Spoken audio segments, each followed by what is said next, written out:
স্বর্ণ যদি 7.5 ভরি থাকে বাজার মূল্যে যাকাত দিতে হবে। বর্তমান 7.5 ভরি স্বর্ণের মূল্য 8 থেকে 9 লক্ষ টাকা, শতকরা 2.5 টাকা, হাজারে 25 টাকা, আর লাখে 2.5 টাকা আপনাকে যাকাত বাইর করতে হবে। এটা হলো স্বর্ণের নেশাব। এখানেও শয়তান আপনাকে ধোঁকায় ফেলেছে।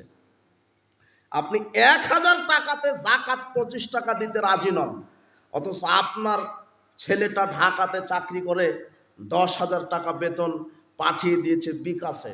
বিকাশের দোকানে গেছেন, এখন দোকানদার বলছে যে আপনার ছেলে তো খরচ ছাড়া পাঠিয়েছে, তাহলে খরচ দিতে হবে 1020 টাকা। কত? তাহলে 10,000-এ কত টাকা? হ্যাঁ, 200 টাকা। শয়তান 1020 টাকা কেটে নিচ্ছে, আপনি এটা খুব রাজি, এটা আপনি দিচ্ছেন, অথচ আল্লাহ বলছেন 1025 টাকা যাকাত দাও, এটা আপনি দিচ্ছেন না। বুঝতে পারেননি কথা?